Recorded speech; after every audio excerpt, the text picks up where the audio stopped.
Assalomu alaykum aziz do'stlar. Hozir sizlarga ko'rsatmoqchi bo'lgan videomdan keyin parrandaga qiziqadigan ham, parrandaga qiziqmaydigan ham albatta parranda boqishga qiziqib qoladi deb o'ylayman. Shuning uchun ham videoni o'tkazib yubormasdan oxirigacha ko'rishni tavsiya qilaman do'stlar. Holati. Mana sekin chiqib kelishyapti. Janoblar. Hozir bularni taroziga ko'zlaringning oldida sof og'irligini tortib ko'ramiz. Ko'ringchi qancha go'sht qilar ekan, qani bularni, qani. Oho, ko'tarish ham qiyin ekan buni do'stlar. Ko'ryapsizlarmi og'irligini? Buni qarang. To'la go'sht. Qani bunisini ham ko'tarib ko'ringchi. Oh, yigit qani. Oh, bunisi undan ham og'ir ekan. Oh, buni qarang. G'o'dani bu quruq patmas ekan. Go'sht ekan. Sababi zo'rg'a ko'tarib oldim hozir yerdan.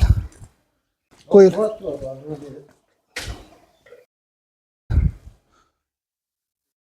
19-48 kilogram. Bir pajimtir. 19. Ana tarozini ko'rib turibsizlar, qanchaligini. 100 gram, 200 gram ag'li. Bu deyarli bundan og'irroq ekan. Deyarli teng ekan. Men ko'targanda farqini unchalik bilmayman.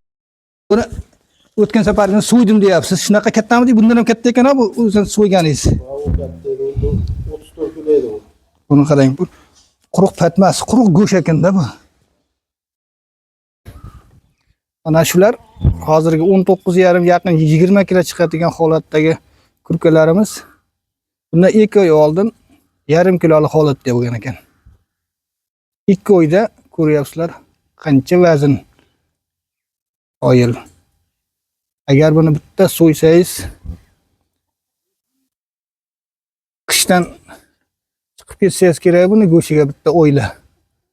Hozir bitta yoniga tovuq kelsin buni g'o'dasi yana ham kattaligi ko'rinadi. Bu akamizni parrandalari sirop ekan. Big 16 kurkalari mana shu bo'lar ekan do'stlar.